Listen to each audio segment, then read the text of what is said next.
Aleluia. Senta aí, querido. Toma seu lugar. Vamos para essa terceira quarta, debaixo desse tema, né? Acerca do temor, recuperando o temor de Deus. Como tem sido impactante esses dias para nós, né? Como tem sido edificante, temos sido fortalecidos. Realmente essa palavra tem nos feito rever alguns conceitos, nos rever alguns passos, e eu acredito que estamos sendo aí aprimorados e aperfeiçoados na vontade do Senhor. E hoje eu quero falar dentro desse tema, recuperando o temor, eu quero falar acerca do temor gera conhecimento. Na verdade, o temor, ele gera o verdadeiro conhecimento. Você lembra que nós falamos aqui na semana passada, biblicamente falando, acerca de pessoas que viviam aprendendo, mas nunca recebendo, né, conhecendo, mas nunca chegavam a um aprendizado de fato. Então eu acredito que existe sim falsos ensinos, mas também mais do que isso nós sabemos que existem o conhecimento verdadeiro, que existe o verdadeiro conhecimento. E é sobre isso que eu quero falar um pouquinho, eu quero me basear aqui e te convido já para abrir a sua Bíblia, Provérbios capítulo 1 e verso 7, já o primeiro versículo, né? Todos os cultos nós usamos muita Bíblia, né? Mas o culto de quarta ainda mais, né? Não tem como ser culto de ensino sem muita, se não houver muita palavra. Precisamos da palavra. Provérbios 1 e 7. Aleluia. Observa o texto lá, o versículo, né? O temor do Senhor é o princípio do conhecimento. Me permita repetir para fortalecer aí. O temor do Senhor é o princípio do conhecimento. Eu acho que já deu, Mateus, já tinha dado. O temor do Senhor é o princípio do conhecimento. Obrigado, Deus abençoe. Mas os insensatos desprezam a sabedoria e a disciplina. Amém? Queridos, olha só, né? Então vamos falar um pouquinho hoje acerca daquilo que o temor gera na nossa vida. E o temor vai gerar conhecimento. Mais do que isso, o temor gera o verdadeiro conhecimento. Nós temos a plena convicção de que o verdadeiro conhecimento vem de Deus. Amém? Quem acredita nisso? Que o verdadeiro conhecimento procede de Deus. Amém. Então, se o verdadeiro conhecimento procede de Deus, fica a pergunta: como receber o verdadeiro conhecimento que procede de Deus sem temer a Deus? Por isso se faz necessário o temor, porque é através do temor a Deus que nós vamos receber de Deus o verdadeiro conhecimento. E para falar sobre isso, eu quero ir para o começo, porque nada melhor do que iniciar no começo, do que começar no início. Venha comigo, vamos ler ali em Gênesis, livro do início, primeiro livro da Bíblia Sagrada, capítulo de número 3, verso 1. Gênesis 3, verso 1. Texto muito conhecido, fala da queda humana, da queda do homem, a queda do ser humano, de Adão e Eva. Mas nós vamos ver ali no princípio, desde o início, né, o quão importante é o temor a Deus e como de fato ele vai nos conduzir ao verdadeiro conhecimento. Gênesis 3 e verso de número 1. A serpente era o mais astuto de todos os animais dos campos que o Senhor Deus havia feito. E aconteceu que ela questionou com a mulher: então, foi isso mesmo que Deus falou? Vocês não podem comer nenhum dos frutos das árvores do jardim? Ao que declarou a mulher à serpente: nós podemos comer dos frutos das árvores do jardim, mas do fruto da árvore que está no centro do jardim, Deus disse: dele não comereis, nele nem tocareis, para que não morrais. A serpente então alegou à mulher: com toda a certeza não morrereis. Ora, Deus sabe que no dia em que dele comerdes, vossos olhos se abrirão, E vós, como Deus, sereis conhecedores do bem e do mal. Parafraseando, o que a serpente está dizendo: e vocês terão conhecimento. No dia que comerem, receberão conhecimento do bem e do mal. Amém. Graças a Deus. Olha só, queridos, aqui nós estamos vendo o relato do jardim, o jardim que ficava no Éden, que não era apenas um jardim de provisão, não era apenas um jardim de trabalho, onde o homem trabalhava, não era apenas um jardim onde o homem tinha proteção, mas era sim um lugar, acima de tudo, de relacionamento. Foi um lugar que Deus criou não apenas para o homem se alimentar, se proteger, se abrigar, mas acima de tudo um lugar de relacionamento, né? Um lugar de relacionamento entre o Criador e a criatura, entre o homem e Deus. O próprio Deus, né? O propósito de Deus era que através do relacionamento, né? Adão com Deus, o homem com o Criador, Adão, o ser humano, se tornasse a cada dia mais semelhante a Deus, tivesse mais similaridade com Deus, se tornasse ainda mais parecido, através da contemplação, através do relacionamento, através da interação, né? Mas aí nós vemos ali que qual foi a proposta da serpente. Então entenda, o propósito de Deus era o relacionamento. O intuito, né, era um conhecer relacional, homem e Deus, Deus e homem, criatura e criador. Mas qual é a proposta que a serpente faz? Qual é a proposta que a serpente ali traz nesse momento? Ela vai dizer a Eva: olha, vocês podem se tornar parecidos com Deus. Não é esse o intuito? Ser semelhante? Não é esse o propósito, ser semelhante? Então, vocês podem ser parecidos. Verso 5, ora, Deus sabe que no dia em que dele comerdes do fruto, os vossos olhos se abrirão, e vós, como Deus, sereis conhecidos do bem e do mal. Então o que ela está dizendo: olha, vocês vão ser parecidos com Deus, vão ser semelhantes, né? Essa era a proposta da serpente. E o que ela está dizendo, né? Você pode se tornar parecido, ser como? E melhor, né? Porque o que ela está dizendo é assim: olha, sem processo, sem trabalho, né? Sem sofrimento nenhum, sem relacionamento, por que não dizer sem dor? É só comer do fruto e vocês ficam parecidos. É só comer do fruto e vocês vão receber o conhecimento. Então o que a serpente sugestionou ali era o conhecimento. E lembra que a gente falou na semana passada do conhecer alguém, lá com a base do original do hebraico, que significa ter um relacionamento pessoal. E o conhecer alguém do grego, que fala de um conhecimento intelectual. Então olha o que a serpente está ali propondo: comam do fruto e vocês vão receber o conhecimento, né? Para que processo, se você pode comer de um fruto e receber tudo isso? Só que ela está falando do grego lá, do intelectual. O problema do conhecimento intelectual, querido, é que eu posso saber o que alguém pensa, eu posso conhecer o que alguém pensa, mas eu não me torno parecido com esse alguém. Eu não me torno semelhante por causa da informação. Informação não me torna semelhante a ninguém. O que nos torna semelhante é o relacionamento. Mas a proposta da serpente é o quê? Come do fruto.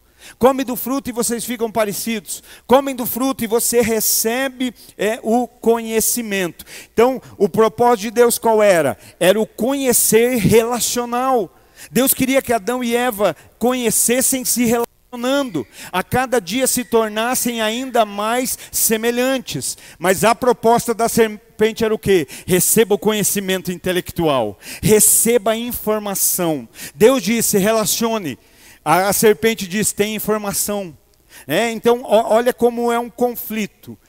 Olha que lindo, querido. Quando nós lemos Gênesis 1, e a Bíblia diz no verso de número 1, né? E a terra era sem forma e vazia, e o Espírito de Deus pairava sobre a face do abismo. Então olha a terra como era, não tinha nada.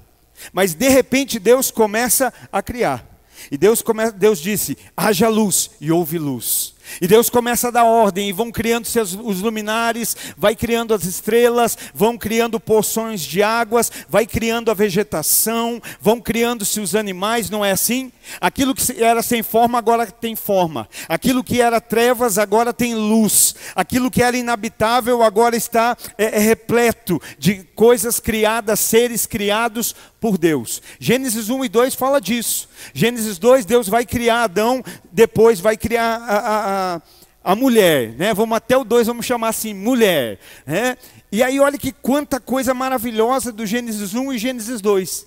Mas quando chega em Gênesis 3, eu não sei se você já reparou, mas parece que depois ali desses versículos, primeiros versículos de Gênesis 3, tudo ficou perigoso, não é? Eva contra Adão, Adão contra Eva, Eva contra a serpente, o homem contra o animal, não ficou assim? Olha como as coisas mudaram de lugar.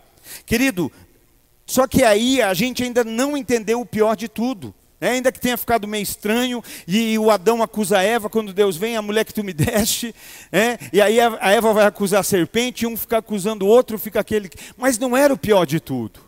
O pior é que nesse momento, depois desse relato, o que aconteceu? Deus se tornou perigoso. Olha só, agora a partir disso, Deus, e você vai entender até o final, calma, não se escandalize. Deus se torna perigoso ali nesse momento. Por quê? A Bíblia diz ali, né, que Deus andava pelo jardim. Chegando ali, eles ouviram os passos de Deus passeando pelo jardim. Então a Bíblia me faz crer que isso era costume, né, que Deus vinha ter relacionamento com a criatura, ter relacionamento com o ser que Ele criou. Ele vinha ali ter esses momentos, né, que eram habituais. Eu acredito que Ele vinha, tinha comunhão, tinha relacionamento. Eu imagino, a Bíblia não fala, mas eu imagino Deus falando para Adão, e aí Adão, o que é que você fez hoje? Qual foi o nome do bichinho que você deu hoje? Né? Como é que está? E se relacionavam. Quem sabe Deus passeava. Imagina comigo isso. Deus e Adão e Eva passeando. Deus, Adão e a mulher passeando pelo jardim. Né? Por aquilo que Deus criou, se relacionando. Mas agora, querido, de repente algo muda. Por quê? Porque agora, depois desse momento que acontece, Adão se esconde de Deus como alguém que corre de um inimigo. Eles comem do fruto, e depois de comer do fruto, quando ouvem os passos de Deus, o que é que eles fazem? Eles se escondem. Depois de comer, eles percebem que estão nus e eles ficam envergonhados. E quando eles escutam os passos de Deus, como deveria ser habitual, agora então eles correm, eles se escondem, né? E pior, se escondem como alguém se esconde de um inimigo. E o que é que aconteceu, querido? De uma hora para outra, Deus agora era alguém que eles queriam evitar. Agora Deus era alguém que eles não queriam se encontrar. Agora Deus, né, eles estão ali, não era mais um amigo com o qual se desejava passar tempo. Talvez até ali, todos os dias, quando Deus vinha, era aquela alegria. Olha Deus está aí, Deus está no jardim, olha os passos, vamos correr para Ele. Já viu o filho, quando escuta o pai chegando do trabalho, né, fica alegre, vai correr, quer receber. Hoje o Espírito Santo me fez lembrar à tarde, me fez lembrar que quando eu era criança, eu era um atribulado. E eu não era fácil, né? E eu era uma criança que só a graça. E aí eu me lembro, ele me fez lembrar, meu pai era muito sistemático. E eu me lembro quando eu era pequeno, assim, adolescente, a gente brincava muito na rua, hoje coisa que já não acontece mais, mas na minha época ainda se acontecia muito. E meu pai falava assim, olha, 7 horas eu quero você dentro de casa. Tá bom. E eu lembro que chegava o horário de verão e a gente amava, porque daí parecia que a gente ia ganhar 1 hora a mais, mas não para o meu pai. Aí quando dava 5 para as 7, ele ia no portão de casa e todo mundo me chamava de Luizinho. Então ele ia no portão de casa e falava assim, Luizinho, 5 para as 7, e entrava. E ele sempre me dizia que eu não preciso te chamar de novo, tá bom. Só que quando dava 7 horas, já mudava. Ia para o portão e dizia assim, Luiz Renato, entra. Já mudou, né? Você viu que já não era mais, Luiz Renato, entra. E ele já falava que eu não preciso te chamar a 3ª vez, porque senão não será com palavras. Então, quando ele chegava e dava 7 horas, falava, Luiz Renato, entra, eu entrava. Só que meu pai trabalhava à noite. E meu pai saía para trabalhar 9 horas da noite, só voltava no dia seguinte. E minha mãe não podia comigo. Como eu disse, era atribulado, Jesus entrou na minha vida, mudou, glória a Deus, aleluia, sou convertido, lavado e remido no sangue de Jesus. Amém. Mas não era fácil. E aí, meu pai saía às 9. O que eu fazia? Eu ia para a rua. E ela falava, não menino, não vai. E ela não podia comigo. E eu ia, desobedecia. Era um atribulado. E brincava. E fazia. E às vezes era 10 horas, estava na rua. Aí sabe como ela me fazia entrar? Ela ia e falava assim, você não vai entrar? Amanhã quando teu pai chegar, a primeira coisa que eu vou fazer é contar para ele. O que eu fazia? Entrava. Aí sabe o que eu fazia no dia seguinte? Quando eu acordava, eu passava de longe pelo meu pai. Até ter o resultado do que aconteceu. Então eu passava, bom dia pai. Conforme o bom dia dele, eu já sabia se eu tinha sido se ela tinha me entregado ou não, né? Se ela havia... Então eu já passava, se eu visse que era um bom dia amigável, então eu ia lá e abraçava, mas conforme fosse que eu fazia, eu me afastava.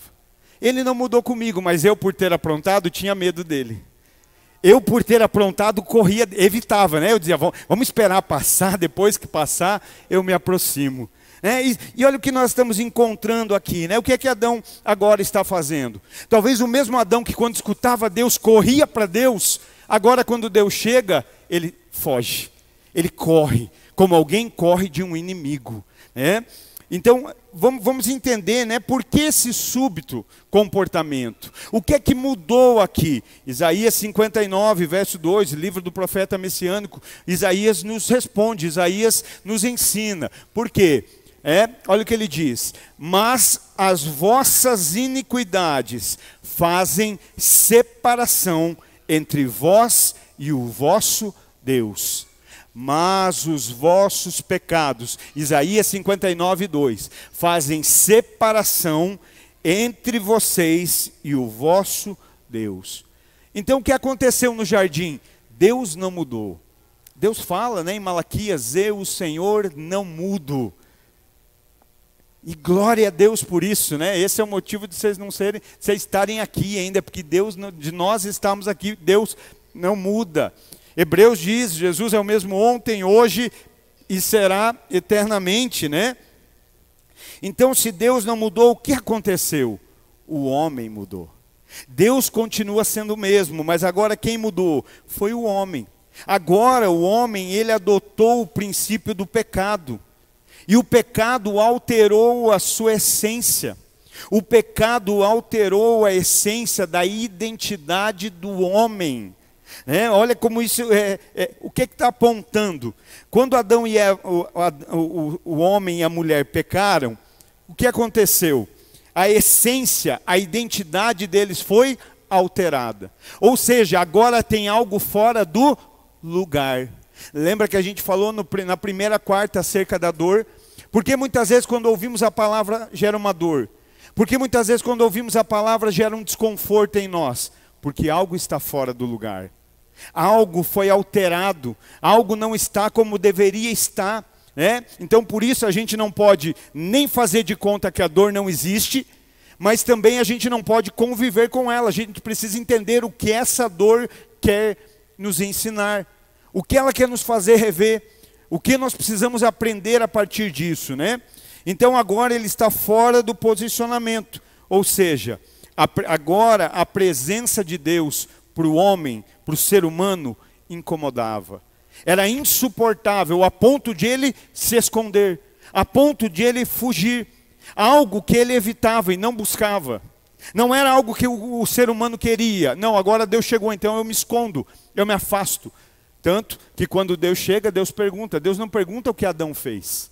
Quando Deus chega no jardim, ele não, né, normalmente quando os nossos filhos fazem algo, você fala assim, o que você fez? Deus não faz isso. Deus chega e pergunta, Adão, aonde você está? Adão, cadê você? Por quê? Porque Deus, vamos fazer assim, porque não tem nada que possa ficar escondido para Deus. Mas naquele momento, Deus quando chega no lugar do relacionamento, Adão não está mais. Deus chega para se relacionar, mas Adão não estava ali. E aí Deus vai dizer, Adão, aonde você está? Ou seja, Adão agora não fica para encontrar.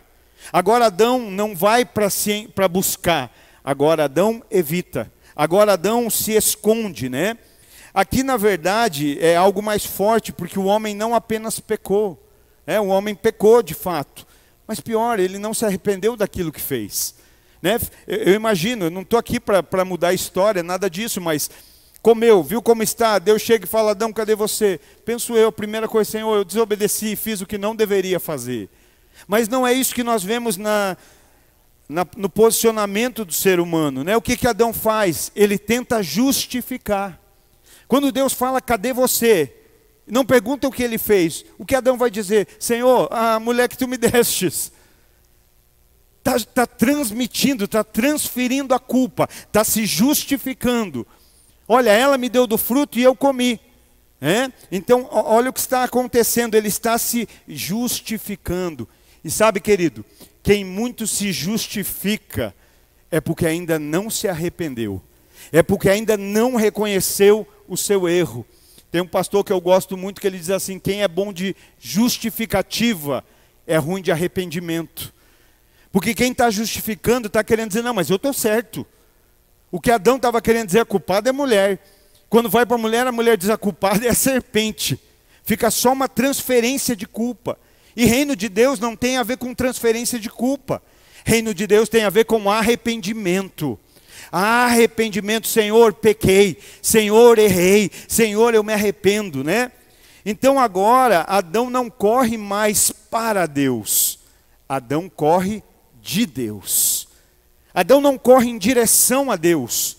Adão corre em direção contrária a Deus. É isso que está acontecendo agora.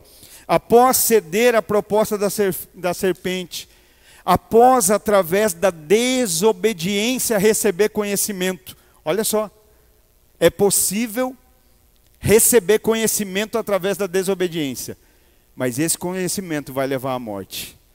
Esse conhecimento leva à queda. É o que nós vemos aqui. Então agora Adão, ele corre de Deus. Então, ou seja, recebeu um conhecimento? Sim. Queridos, nós estamos na geração do conhecimento. Não falta conhecimento. Um clique e você vira, você faz doutorado em alguma coisa, não é? Você assiste um tutorial e você já acha que sabe de tudo.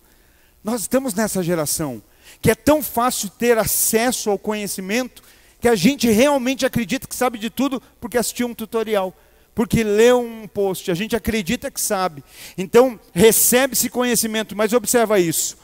Um conhecimento adquirido de maneira errada, de maneira distorcida, de maneira enganosa, mais nos afasta do que nos aproxima de Deus. Hoje tem muito conhecimento, mas tem muito conhecimento enganoso. Hoje tem muito conhecimento que até começa na Bíblia, mas distorce a Bíblia, né? E isso faz o quê? Que na verdade nós estejamos... Adão e Eva não receberam... O ser humano não recebeu conhecimento? Sim. Mas esse conhecimento aproximou eles de Deus? Não. Os afastou.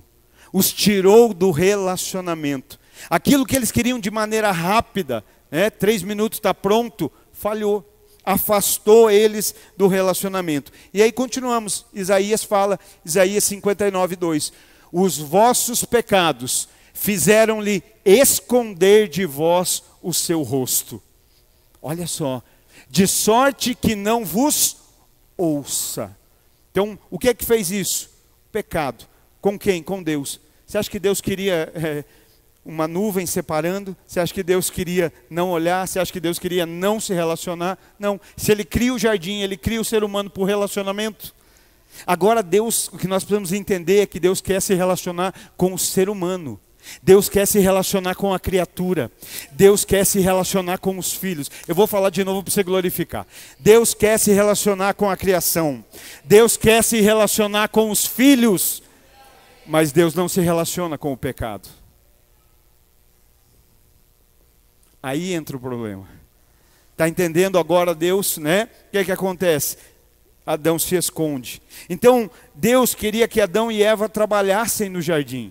Que eles estivessem ali envolvidos, que eles crescessem. Lembra do encargo que ele dá a Adão? crescei e multiplicai.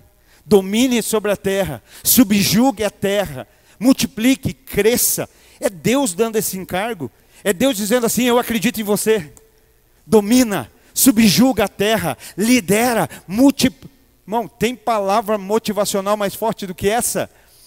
O próprio Deus dizendo: multiplica, subjuga, lidera, cresce. Eu estou contigo. Olha só que palavra tremenda. Então Deus queria isso, né? Que no jardim eles crescessem no conhecimento de Deus, de forma gradual. Lembra, eu já disse isso aqui, né? Até o quinto dia Deus cria todas as coisas, do primeiro ao quinto. No sexto Ele cria o homem. E quando cria o homem Ele diz assim: Adão, lidere a terra, subjugue, multiplique, faça crescer. É muito trabalho isso, gente? Sim ou não? Sim, claro que é. As nossas 8 horas por dia já é trabalhoso. Pensa Deus dizer: encha a terra, lidere a terra, multiplique na terra. E aí eu fico pensando assim, a gente já diria então: Senhor, me libera já, porque eu vou dormir, vou descansar, porque amanhã o dia promete. 7º dia vai ser tenso. Não é assim que a gente pensaria? Aí Deus diz: 7º dia feriado. A gente descansa. Por quê? Porque Deus está cansado do que criou? Não, Deus não cansa.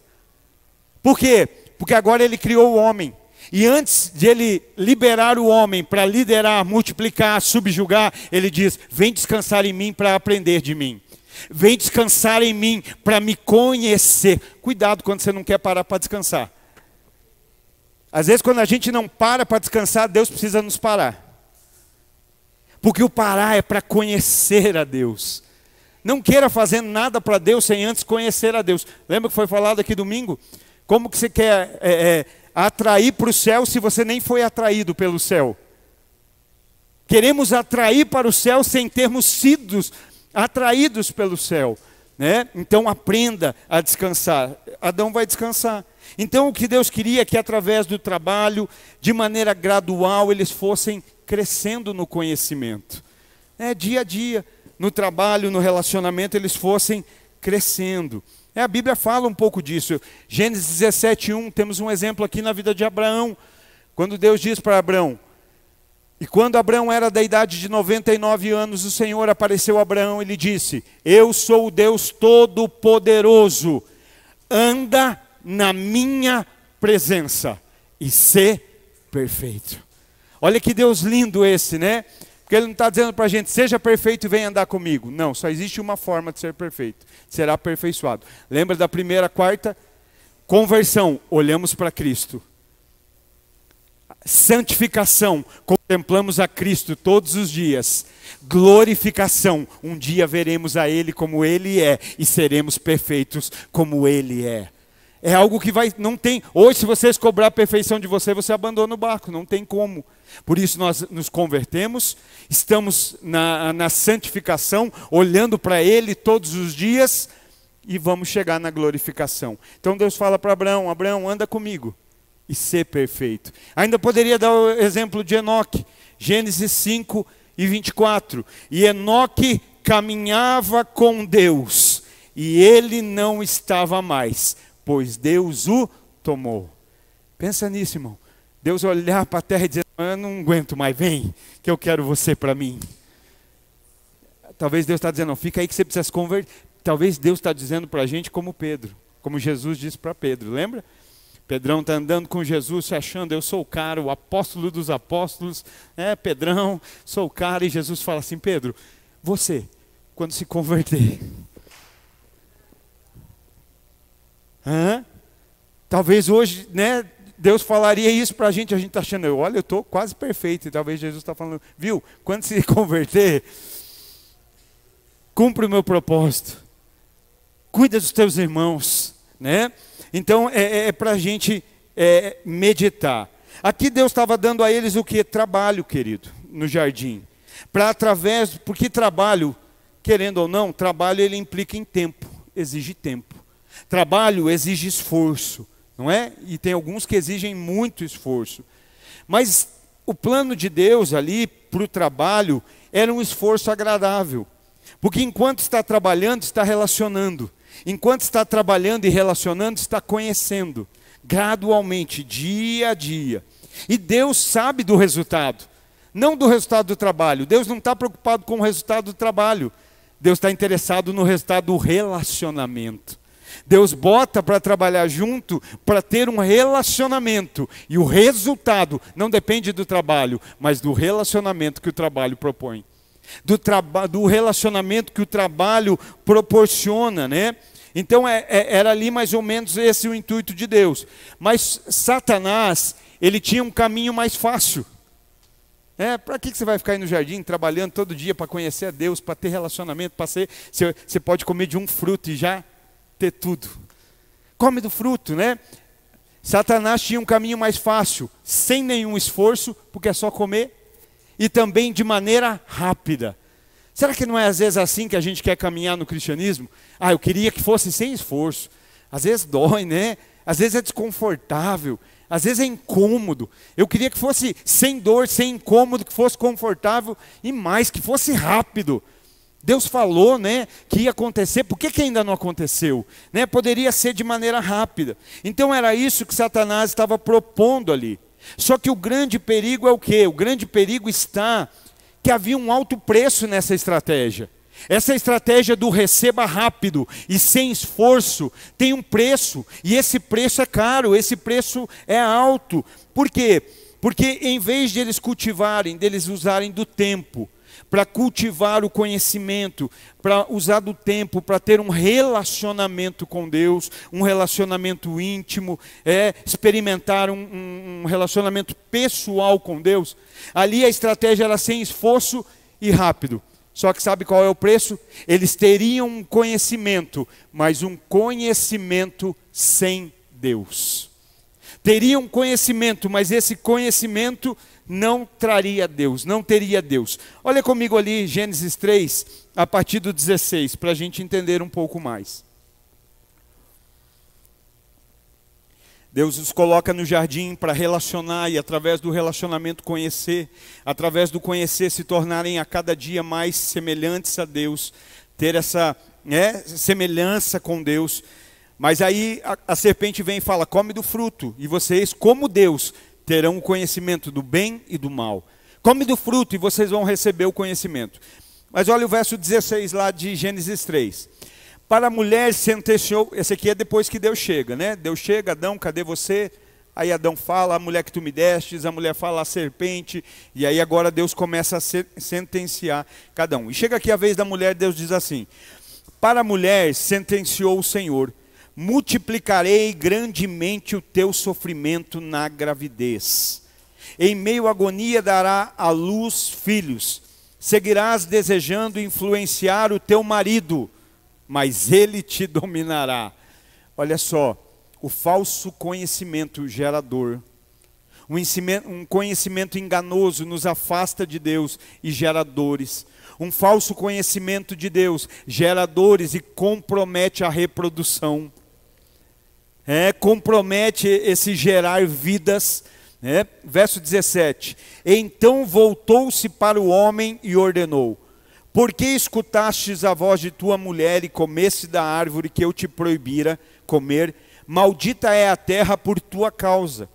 Com sofrimento obterás do solo teu alimento todos os dias. A terra produzirá espinhos e ervas daninhas, e tu terás de comer das plantas do campo. Com o suor do teu rosto comerás o teu pão, para que voltes ao solo, pois da terra foste formado. Porque tu és pó, e ao pó da terra retornarás. Assim Adão deu à sua mulher o nome de Eva. Quem deu o nome da mulher? Deus? Adão. Até aqui era homem e mulher. Deus criou homem e mulher. Era Adão homem e Adão mulher. Masculino e feminino. Agora aqui quem está dando o nome? O Adão. Vamos lá. Assim Adão deu à sua mulher o nome de Eva, porquanto ela seria mãe de toda a humanidade.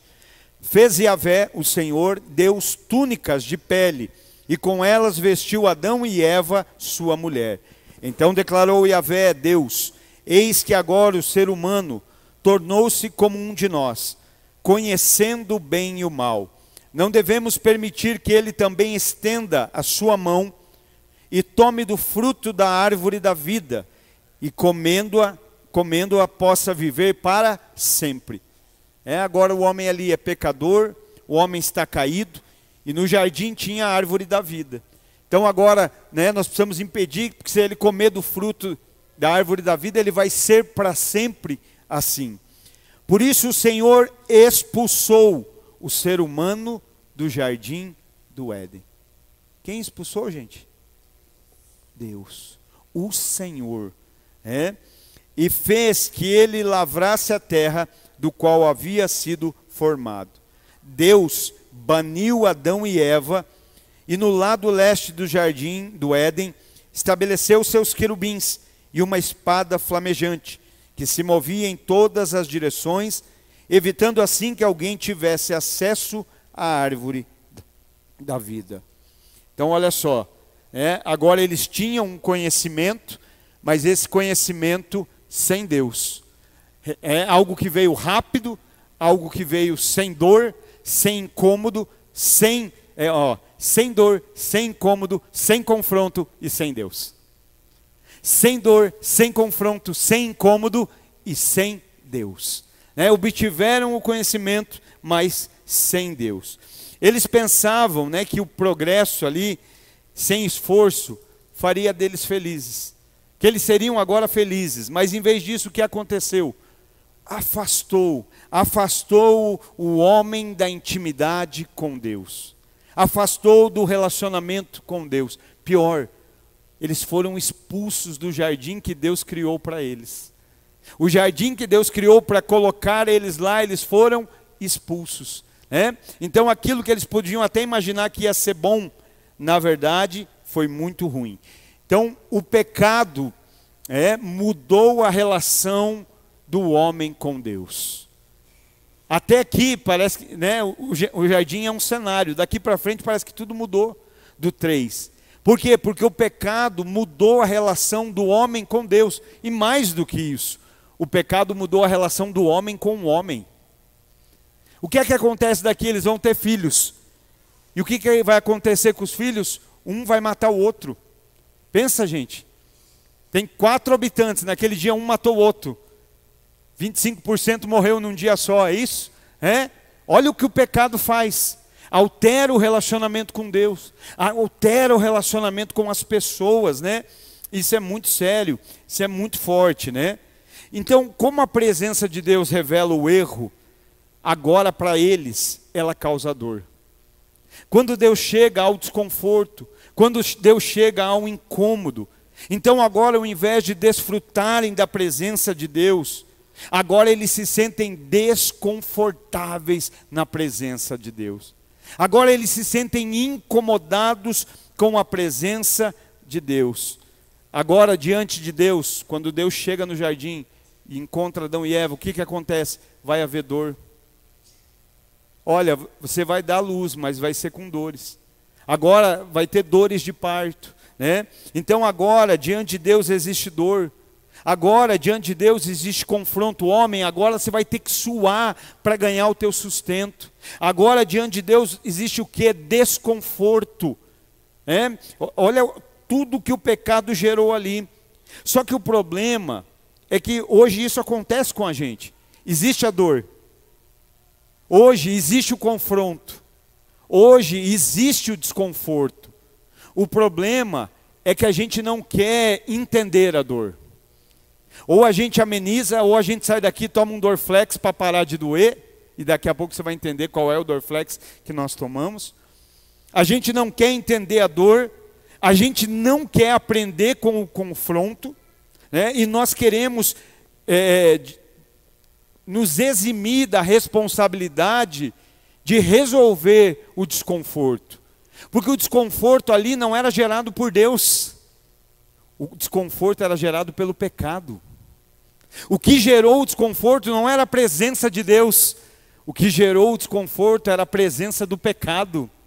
Era o pecado que tornava aquele ambiente desconfortável.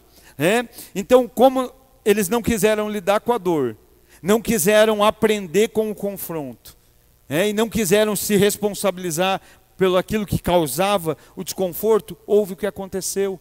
Sabe, querido, muitas vezes o que nós queremos amenizar a dor, nós queremos deletar o confronto, e nós queremos esquecer do desconforto. Não é isso. Se tem dor, a gente quer amenizar. Se tem confronto, a gente, não quero ouvir. Se tem desconforto, a gente arruma algo para esquecer que esse desconforto existe. E aí sabe o que nós fazemos? Quando existe dor e não queremos aprender com ela, quando existe confronto e não queremos aceitá-lo, quando existe desconforto e não queremos corrigir, sabe o que nós fazemos? Nós buscamos prazer para esquecer de tudo isso. Nós buscamos aquilo que nos dê prazer, mesmo tendo dor, mesmo estando diante de confronto e mesmo estando desconfortável. Porque no prazer a gente esquece de tudo isso. Quando a gente sente um pouquinho de prazer, a gente esquece. Olha o que diz 2 Timóteo, capítulo 3 e verso de número 4. 2 Timóteo, capítulo 3 e 4, Paulo escrevendo ao seu filho na fé, Timóteo: nos últimos dias, os homens serão mais amigos dos prazeres que amigos de Deus. 2 Timóteo 3 e 4. Nos últimos dias, os homens serão mais amigos dos prazeres que amigos de Deus. Sabe, eu não tenho uma linha histórica aqui, nem um estudo para dizer se biblicamente ou historicamente estamos vivendo esse tempo. Mas te pergunto, de maneira pessoal e natural, você não sente que já são esse tempo? Em que as pessoas amam mais o prazer do que a Deus? Do que muitos crentes amam mais o prazer do que a Deus? A sensação que nos dá é que esses dias, eu publiquei essa semana, eu estava fazendo o meu devocional e achei um texto de Jeremias 31, eu estava lá no meu devocional e lendo, eu terminei de ler e corri para minha esposa, falei, meu Deus, se falar que está na Bíblia, a gente não acredita que isso está na Bíblia. Porque parece que alguém olhou para o mundo e fez um comentário do mundo. Jeremias 31 e 31, vamos confirmar lá, vamos para a Bíblia. Jeremias 31, não é 31, ou é 5:31, está na Bíblia, irmão. 5:31, glória a Deus, obrigado Espírito Santo. 5:30, olha só, Jeremias 5:30. Um pecado ainda mais brutal e repugnante acontece nessa terra. Jeremias 5:30. Um pecado ainda mais brutal e repugnante acontece nessa terra. Os profetas pregam mentiras. Os sacerdotes governam de acordo com os seus próprios critérios e vontades. E mais, o povo se agrada de tudo isso. No entanto, o que fareis quando toda essa situação chegar ao fim? Quando eu li, eu fiquei tão empolgado quando eu li, corri para minha esposa, falei, meu Deus, se falar que está na Bíblia ninguém acredita, porque parece que é um relato do agora. Os profetas pregando mentira, os sacerdotes governando conforme o seu umbigo, e pior, o povo gostando, o povo se alegrando com tudo isso, o povo celebrando a isso, mas ele fala, no entanto, que fareis quando toda essa situação chegar ao fim?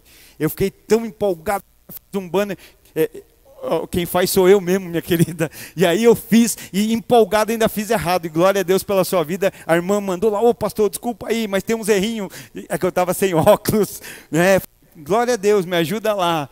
Mas foi tão forte que eu falei, eu preciso compartilhar, as pessoas precisam ouvir isso. Sei que não é o tipo de mensagem que o povo gosta disso? Não. Mas é Bíblia, é verdade, e é um despertamento para nós. Ele está falando, a Bíblia diz, a quem muito é dado, muito será cobrado. Então, os profetas e sacerdotes, Deus vai tratar. Mas ele está dizendo, olha, mas no entanto, o povo se agrada de tudo isso. Você está entendendo? Deus está dizendo que o povo se agrada daquilo que Deus não se agrada. O povo está se agradando daquilo que não agrada a Deus. Aí o povo pula, celebra, jubila, faz festa, Mas Deus está dizendo, mas no entanto, o que farás quando toda essa situação chegar ao fim? É para a gente. Então, Timóteo, Paulo está falando a Timóteo acerca do quê? Dos homens que serão mais amantes dos seus prazeres. A Bíblia diz amantes de si mesmo. Hoje não está assim, irmão. O homem, ele se ama. A gente fala, eu não sou idólatra. Não, às vezes é idólatra de si mesmo. Está ali se idolatrando, né? E isso tem um nome, querido, né? Esse ser amante do prazer. E o nome disso é hedonismo. Né? Isso nada mais é do que o hedonismo, que vem da palavra grega hedone, e significa prazer. O hedonismo é um estilo de vida, né? No qual ali o lema, a máxima desse estilo é o quê? Uma vida voltada para a diversão. É o ter prazer, é se divertir, é se realizar. Então o lema do hedonismo é assim, ó, você vive uma vez só, então aproveite. Você vive uma vez só, então se divirta. Eu já diria diferente. Nós temos apenas uma vida. Nós temos apenas uma vida. Vamos vivê-la para Cristo. Vamos vivê-la para Cristo. Nós temos uma vida e ela logo passará. Somente o que for feito por Cristo permanecerá. É uma vida e ela vai passar rápido, né? Mas somente o que fizemos para Cristo vai permanecer. Então, o hedonista, lembra porque eu cheguei aqui, né? Por causa da dor, do desconforto, do confronto. Então, quando há uma dor, eu quero buscar um anestésico. Quando há um confronto, eu quero fugir do confronto. Quando há um desconforto, eu quero fazer de conta que não há, que não existe. Então, qual é a saída? É buscar prazer. No prazer eu esqueço da dor, no prazer eu esqueço do confronto, no prazer eu esqueço do desconfortável, daquilo que está fora do lugar. Então o hedonista, ele faz com que a busca do prazer e a prevenção da dor estejam acima de todos os objetivos da vida. Está entendendo? O hedonista, ele não quer sentir dor, e o hedonista quer sentir muito prazer. Parece que hoje as nossas igrejas estão assim. Não, o que me machuca eu não quero. Você entende? A palavra, o que machuca não é a palavra. O que machuca é o pecado que existe dentro de nós, que é confrontado pela palavra. E muitas vezes nós dizemos, tira a palavra. Não, querido, tira o pecado. Nós queremos sair da presença de Deus. Não, vamos sair da presença do pecado. A Bíblia diz, aquele que não peca, já se fez pecador. Todos nós somos. Mas nós estamos falando aqui de uma prática, né? Então nós precisamos entender, o hedonista, ele está sempre nisso. Não aceito dor e eu quero prazer. Será que muitos frequentadores de igreja não são assim? Olha, eu venho, mas não quero ouvir nada que me machuque. Eu venho, mas quero ouvir coisas que me deem prazer.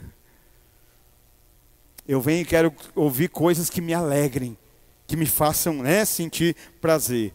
Então vamos pensar, querido, pastor, é errado ter prazer? Não, em si mesmo não. Sabe por quê? Porque eu fico pensando no menino, que ele não foi nem tentaram seduzir, já foram para vias de fato. A mulher de Potifar prepara todo o cenário para possuir José. Manda todo mundo sair, só fica ela e ele. Deve ter se preparado, irmão, ela não foi de qualquer jeito. Deve ter, como eu disse, não era tentar seduzir, já era ir para o fato. Ela vai e agarra José. Mas naquela hora o José diz assim, não pecarei contra o meu Deus e contra o meu Senhor. Ele está dizendo, não vou pecar contra Deus e contra o teu marido que confiou em mim. E perna para que te quero. Ele foge e deixa a capa para trás. Mas eu queria que você devagasse comigo e pensasse um pouquinho. José correndo para casa. E de repente José entra no quarto e fecha a porta atrás dele. E dá aquela respirada. Venci o pecado. Sabe o que ele deve ter sentido? Prazer. Porque vencer o pecado dá prazer. Ou deveria dar. Obedecer a Deus dá prazer. Ou deveria dar. Obedecer a palavra dá prazer. Se relacionar com o Espírito Santo dá prazer. Orar de verdade dá prazer. Não vai aplaudir, aplaude com prazer. Aplaude como crente. Isso, aleluia, aleluia, aleluia. Se relacionar com Deus dá prazer. Os jovens que eu encontro no meu caminho, eu sempre digo, eu já experimentei na minha vida atribulada tudo que eu poderia experimentar que você pode imaginar. Do mais barato ao mais caro, Eu nunca encontrei nada que desse prazer como o relacionamento com o Espírito Santo dá. Como a experiência que o Espírito Santo produz em nós dá. Errado sentir prazer? Não, porque dá para sentir prazer nas coisas de Deus. E dá para sentir muito prazer. Dá para você pegar uma... Essa mulher sabe, irmão, tem vezes que eu vejo, volto, saio do quarto, né? Vou usar essa expressão, não entenda mal, chapado. Uau, olha aqui, viu que Deus falou comigo, olha o que... É a palavra dando prazer. Claro que tem dia que eu saio de lá e eu falo assim, o que é que eu faço, não sei o que, para você, ela já me olha e diz, Deus te pegou, né? Perdão, Deus te pegou, porque às vezes, Ele sempre nos pega, né? Mas dá prazer ser pego por Ele. Dá prazer. Eu prefiro ser pego por Deus do que ser pego pelo mundo. Às vezes a gente não quer ir para a casa do olheiro para não ser amassado, né? Eu sou um vaso tão bonitinho. Se eu vou para a casa do olheiro, o olheiro vai me amassar. Eu acho que hoje eu nem vou para o culto, é o pastor que vai pregar hoje. Aí Deus pega e me amassa. Vou dizer algo, eu prefiro ser amassado na mão do olheiro do que ser pisado no mundo. É melhor ser amassado por aquele que fez do que ser pisado por aquele que Ele criou. Quando eu era atribulado, eu era pisado lá fora. Hoje Irmão, quando está amassando, dá um glória. Porque você está amassando, as mãos dele estão em você. Está amassando, ele está trabalhando. Olha, ó. Aleluia, Deus é bom. Então o prazer em si não é errado. Leva comigo 2 textos. Colossenses 3:17. E tudo quanto fizerdes, por palavras ou por obras. Vamos devagar para você entender. Fazei tudo em nome do Senhor Jesus, dando graças a Deus Pai por Ele. Quais são as coisas que ele cita? Tudo. Quer que eu te dê a definição grega do tudo? Hebraica? Significa tudo. Tudo é tudo. E ele diz mais, né? Porque ele sabe que a gente é ligeiro, né? Porque a gente vai pensar hoje, mas tudo é tudo? Será que é até o que eu mando? Quer por palavras, quer por obras. Que aí você fala, eu não falei, eu só escrevi. Obra. Eu não falei, eu só digitei. Obra. E Deus é Deus, né? Aleluia, te amo, Deus. Quer por palavras ou por obra, fazei tudo em nome do Senhor Jesus, dando graças a Deus por Ele. Você consegue fazer o mal dando graças a Deus? Será que a gente consegue fazer o mal e, Senhor, graças a Deus? Não dá, né? Olha o outro texto, 1 Coríntios 10:31. Portanto, ele entra em áreas específicas. Por palavras ou por obras. E agora vai falar do comais, bebais. Só. Entende? Um dia a irmã falou assim para nós aqui no Partir do Pão, lembra? Pastor, tem que pregar, mas tem que começar a desenhar. Estou desenhando, irmã. Está aí, ó.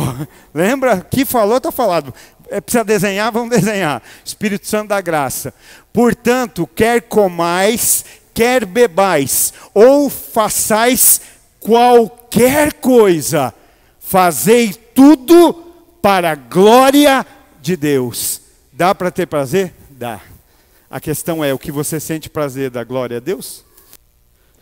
O que eu sinto prazer está glorificando. O problema não é o prazer em si, mas o que eu sinto prazer glorifica a Deus? Ele está falando tudo quanto for fazer, comer, beber, falar por obras, que dê glória a Deus. Que Deus seja glorificado. Então, volto a dizer, não é errado o prazer em si. Vencer o pecado dá prazer, ler a Bíblia dá prazer, orar dá prazer. Pastor, mas eu leio a Bíblia dá desconforto. Então lembra, é a dor. Pastor, mas eu oro, dói. Então não fuja dessa dor, entenda o que ela está querendo te ensinar. Olhe para o atual, como você está, e olhe para como você deveria estar. Para o ideal, olho para o atual, a dor me indica, tem algo errado. Então agora eu vou olhar para o atual e vou comparar com o ideal. Então que o errado é quando a busca pelo prazer está acima de tudo. Quando temos prazer até mesmo naquilo que desagrada a Deus.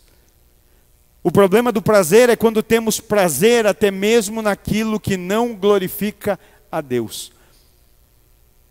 Às vezes a gente fala demais. E às vezes no falar demais a gente não está glorificando a Deus. Mas eu tenho prazer de falar demais. Mas será que dá glória a Deus? Então observa o plano de Deus: processo, relacionamento, contemplação, se tornarem semelhantes. Mas Satanás não queria isso. E sabe por quê? Porque Satanás odeia a imagem de Deus. Aí fica pensando, esse Adão vai se relacionar com ele, vai ser parecido com ele. Aí já não me basta Deus, ainda tem um outro. Cristãos. Cristão devia botar medo no diabo, irmão. O que é ser um cristão? Ser semelhante a Cristo. Hoje tem mais, infelizmente hoje os cristãos têm mais medo do diabo do que o diabo dos cristãos. Lembra quando Jesus ressuscita e vai lá buscar os que estão cativos? O poder do homem. E aí nós dizemos que somos semelhantes. E aí a gente corre do diabo e não põe o diabo para correr. A gente precisa pensar nisso. Porque ele pensa, esse Adão, se conviver com Deus, vai ficar semelhante a ele. Eu preciso dar um jeito, porque eu não quero o outro igual a ele. Só que ele não vai chegar e dizer assim, ô Adão, seguinte, vamos armar uma revolta? Ô Adão, vamos armar uma rebelião? Ô Adão, vamos desobedecer? É assim que ele faz? Não. Porque se ele chega assim, Adão já bota para correr. Não, tá doido? Ou Eva, né? Ele foi na parte feminina do ser humano, Então ele não podia dizer isso, Ou dizer, não olhem para Deus. Não, porque Adão, peraí, tem algo errado aí. Então ele vai para a parte feminina e o que ele faz? Ele começa a falar com a parte feminina, com o ser humano, ali a mulher, e ele a introduz a coisas materiais e visivelmente prazerosas. Lembra que ele começa a falar das árvores do jardim? Lá em Gênesis 3 ele fala isso, das árvores. Escuta, como é que é essa história aí, A serpente então alegou a mulher. Não, vamos lá antes. Verso 1. A serpente era o mais astuto de todos os animais do campo que Deus havia feito. E aconteceu que ela questionou com a mulher. Então foi isso mesmo que Deus falou. Vós não podeis comer nenhum dos frutos das árvores do jardim. Começa a conversa assim, observe, ele não chega lá e diz, olha, vamos fazer uma rebelião. Vamos fazer aí uma revolta? Vamos desobedecer a Deus? Não. Escuta, vocês não podem comer de nenhuma árvore do jardim? O que ele faz? Ela olhar para o jardim. E o que havia naquele jardim? Árvores maravilhosas. Então olha o argumento dele, está trazendo ali no material. Nenhuma dessas árvores vocês podem comer. Olha que jardim maravilhoso, não é isso? E realmente eu acredito que esse jardim devia ser algo muito lindo, porque tudo que Deus faz é lindo. Olha você aí. Faltou fé aí agora, hein? Faltou fé, os irmãos estão com a autoestima baixa. Tudo que Deus faz é lindo. Você é a prova disso. Não condiz com o meu discurso, Só volto a cantar, você é o espelho. Não, não é, irmão. Senão... Não cai, Já... Glória a Deus por isso. Glória a Deus. Você sabe que mais importante é aquilo que você carrega dentro de você. Você sabe que você é vaso de barro, mas é vaso de barro onde Deus colocou um tesouro, uma riqueza, um valor. Não tem a ver com a sua aparência, tem a ver com a sua essência. E quem sabe que o que carrega do lado de dentro, como não vai ficar bonito do lado de fora? A Bíblia diz, um coração alegre aformoseia o rosto. Se um coração alegre aformoseia um rosto, um espírito cheio do Espírito Santo, faz o quê? É para a gente pensar. Então, ali eram coisas maravilhosas naquele jardim. Então, acredite, muitas vezes as coisas poderosas e perigosas são também maravilhosas. Olha, as árvores eram bonitas e ela faz olhar para isso. Então Eva naquele momento olha para o jardim, A mulher olha para o jardim e começa a analisar a sua experiência terrena. A experiência terrena de prazer. E aí ela chega a uma conclusão naquele momento, Porque ela diz, olha, vocês não podem comer de nenhuma árvore? E ela olha e ela diz, não, de uma árvore nós não podemos comer. Tem um monte de coisa maravilhosa, mas ela diz, de uma nós não podemos. E ela chega aqui a uma conclusão. Qual a conclusão? Que de fato ela não era completa. Olha o que a serpente faz. Ela faz a mulher acreditar que faltava algo. Olha, de nenhuma? Não, é só de uma. Opa, mas peraí, então algo lhe falta. Tem algo faltando, o que é uma lacuna, né? Faltava uma árvore. Olha só, eles têm de tudo ali, de tudo. Provisão, proteção, relacionamento, Deus. Mas o diabo faz olhar para aquilo que falta. Por que que hoje tem tanto cristão vivendo infeliz? Tem tudo que precisa, saúde, força, família do lado, mas o diabo faz você dizer, você não tem aquele carro novo que você queria? Você não tem aquela casa nova que você queria? Você não tem o emprego que você acha que você merece? Você não tem o marido que todo mundo tem? Você não tem a esposa? Faz o quê? Faz olhar para aquilo que falta, né? E é isso que está acontecendo. Então havia o quê? Uma lacuna a ser preenchida. Eu não tenho dúvida que a mulher estava ciente de que o prazer definitivo dela não era na terra. Quantos aqui acreditam que o nosso prazer definitivo não é nessa terra? Sabe, o dia que você colocar isso como verdade máxima na tua vida, eu tenho fé para dizer algo. O dia que nós levarmos isso como verdade para a nossa vida aqui, a nossa satisfação, o nosso prazer definitivo não é nessa terra, acabou a inconstância na nossa vida. Por que que nós somos inconstantes? Porque quando não acontece o que a gente gosta, o que não dá prazer, a gente fica triste. Mas se eu sei que o prazer definitivo não é aqui, porque a minha Bíblia diz, essas leves e momentâneas tribulações não podem se comparar com o peso de glória que há de vir. Então o que está acontecendo aqui não se compara. Paulo fala em 2 Coríntios, nem olho viu, nem ouvido ouviu, nem desceu ao coração do homem aquilo que Deus preparou para aqueles que o... Lê lá, 2 Coríntios. Nem olho viu, nem ouvido ouviu, nem desceu ao coração do homem aquilo que Deus preparou para aqueles que o amam. Olha só que coisa maravilhosa. Então a gente não viu, não ouviu, não sentiu, mas vai experimentar. Então não tem a ver com agora. O maior ainda está por vir, né? Então, mas havia o que? Uma lacuna a ser preenchida. Ela sabia que o prazer não era ali, né? O definitivo é em Deus. Então, e o céu é alcançado como? No caminhar diário com Deus. Então, mesmo que ela pudesse desfrutar de todas as árvores, querido, entenda, o seu derradeiro prazer, o seu maior, o seu verdadeiro, deveria ser encontrado unicamente em Deus. E isso não é diferente para nós. O nosso derradeiro, o nosso maior, o nosso verdadeiro prazer precisa ser encontrado em Deus, precisa estar em Deus. Se a gente depende de algo, querido, esse algo é novo num dia, mas daqui um mês está velho. Se a gente depende de uma experiência pessoal, essa experiência é valiosa. Quantos amigos que você já teve que já se foram e não são mais seus amigos? Quantas pessoas você já conviveu que você falava, eu às vezes fico vendo as pessoas dizer, minha melhor amigo, numa semana, na semana é outro. Meu melhor amigo, num mês, no outro mês é outro. Agora Jesus é fiel. O Espírito Santo é fiel.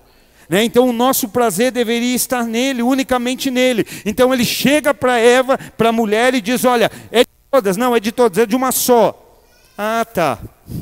Aí Eva pensa, está me faltando uma. Tá lá, tinha tudo, nem pensava naquela uma, mas agora o diabo fez pensar. A serpente fez pensar, e está faltando algo, tem uma lacuna. E querido, deixa eu te dizer, essa é a estratégia do diabo hoje. Essa foi a estratégia do diabo na criação. Essa foi a estratégia com Jesus, lembra Lucas 4? Jesus está com fome.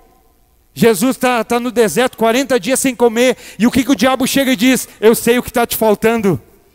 Eu sei o que te falta.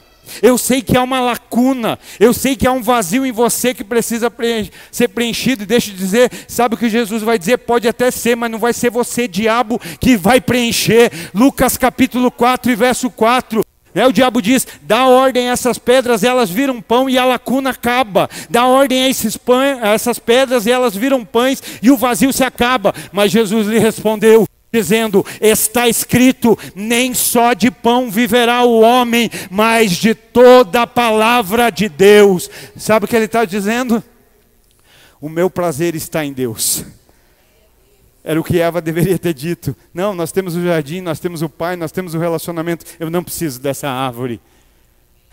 Mas ele estava dizendo para Jesus, mas né, quer mais um homem que dá prova disso?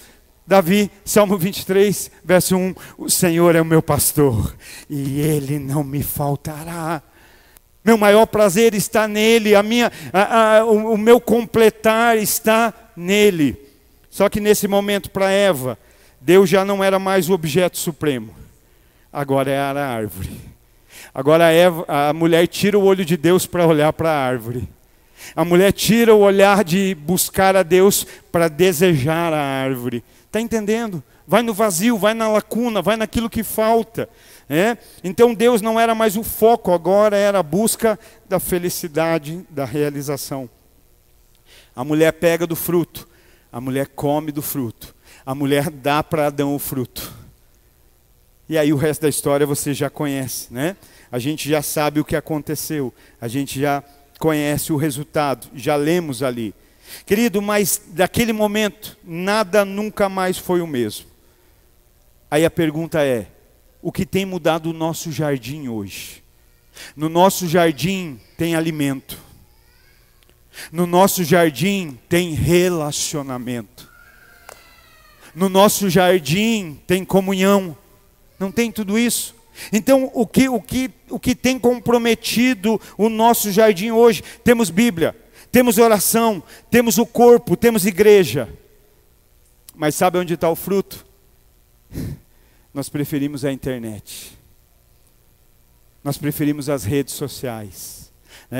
E nós vamos entender um pouquinho disso aqui. E não me entenda mal, tem gente que trabalha com isso, assim como eu trabalho com o transporte, assim como o irmão trabalha com assistência, assim como a irmã trabalha dando aula, tem gente que trabalha com as mídias sociais, não estou falando disso. Estamos falando de trocar, trocar Deus por algo, trocar o conhecimento relacional pelo conhecimento intelectual. Então, hoje em dia, o que nós muitas vezes trocamos? O alimento, a proteção, a comunhão pela internet, pela mídia, E isso é perigoso. Sabe, entenda algo, nós trocamos aqui pelo smartphone. Os acessos às mídias sociais e a conexão ininterrupta com a internet não é uma força neutra. Se relacionar com a internet, com redes sociais, não é uma força neutra. Ou seja, eu me relaciono e nada acontece. Pensa você. Não é uma força neutra, muito pelo contrário. Ela exerce uma ação poderosa. Sabe o que eu vou te dizer? É muito sério, eu não sei se você já ouviu acerca disso. Mas na verdade, ela se torna um vício, como a dependência química.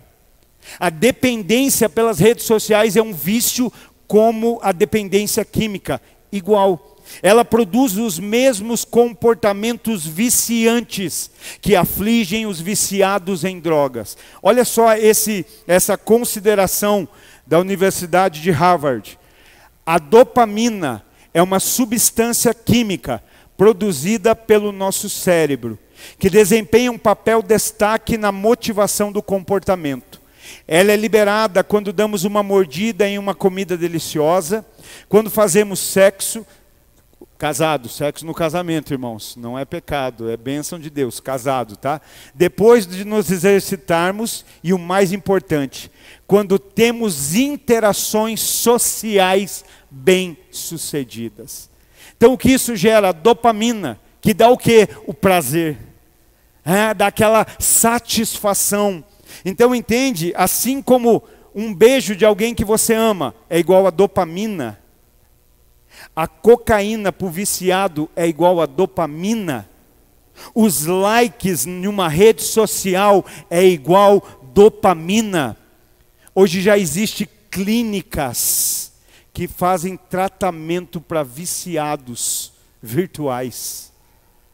Hoje a gente quer jogar tudo para cá, não é assim? Tudo está aqui, não é isso? Vamos ter tudo aqui, que é isso? Não, irmão, nós estamos vivendo num mundo real, ainda estamos. Amém? Estamos vivendo um mundo aqui presencial. Sabe por que isso é perigoso? Porque quanto mais distraídos estamos digitalmente, mais perdidos nos tornamos espiritualmente.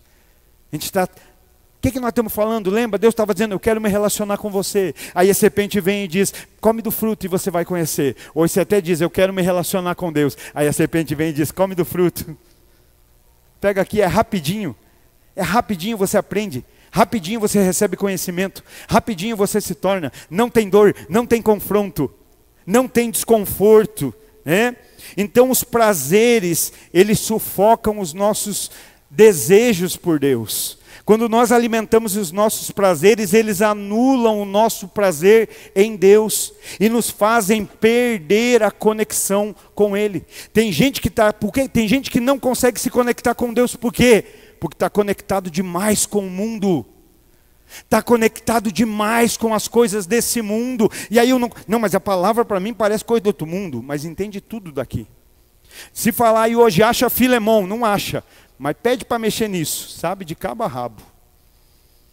Hoje as nossas crianças, não as nossas, porque as nossas nós estamos ensinando palavra. Vem para cá no sábado, você vai ver isso. Mas hoje as crianças às vezes não sabem nem falar direito, mas já sabem dizer como ir para o YouTube, como ir para o Facebook, como fazer isso, como fazer aquilo, como fazer... Não é assim? Mas nós deveríamos ser como judeus, incutir a palavra, incutir a Torá, em casa, de noite, de dia, andando, voltando, palavra, palavra. Você entendeu, né? Tem gente que trabalha com isso, então não quero acabar com o teu trabalho, não é isso. Só estou dizendo que às vezes a gente está fazendo que nem Adão e Eva, querendo o fruto mais rápido, optando pelo fruto que dá prazer. Então, o que nós precisamos entender é que não é porque você deixa de olhar para Deus enquanto direciona o olhar para os prazeres, né, para as mídias. A questão não é isso, não é porque eu parei de olhar para Deus para olhar para a mídia. Não, a questão é que eu olhar para a mídia torna para mim Deus diferente. Olhar para Deus, depois de olhar para cá, eu começo a ver a Deus diferente. Não foi isso?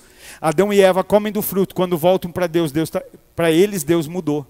Para eles Deus já não é mais o mesmo, né? Então os prazeres mudam, os nossos prazeres mudam a imagem que temos de Deus.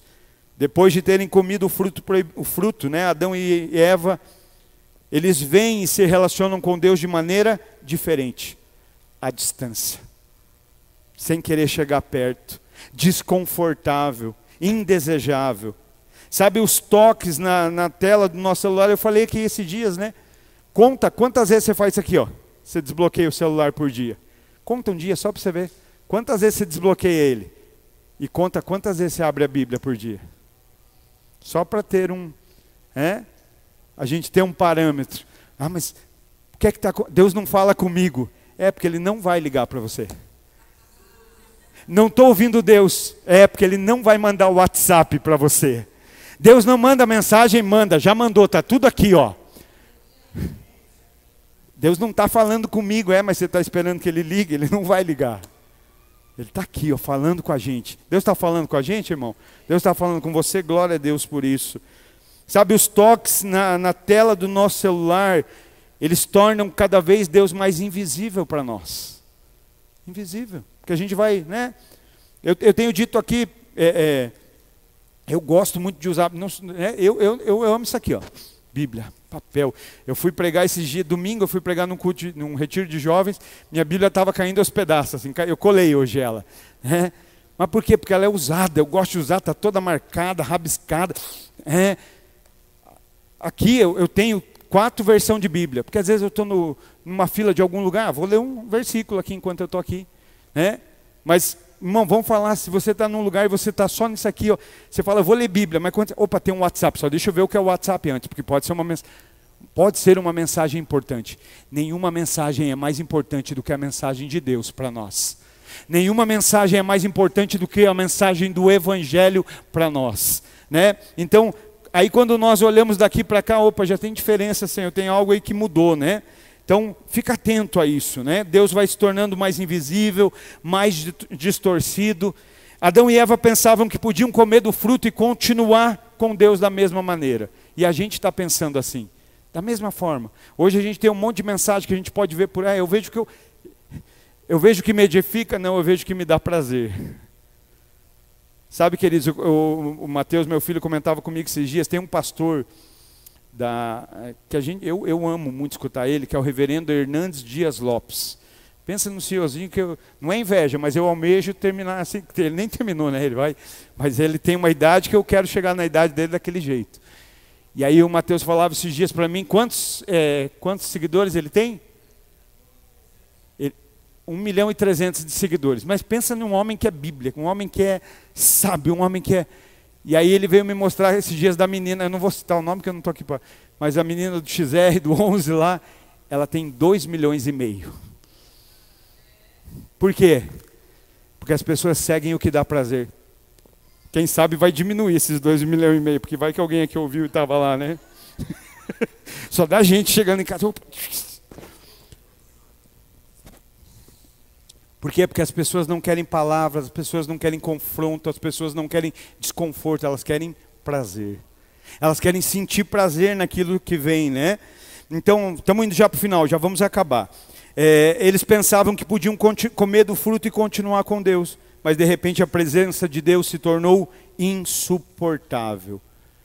Sabe, será que para alguns de nós hoje, ler alguns trechos da Bíblia não é insuportável? Será que para alguns de nós hoje, passar alguns minutos orando não é insuportável?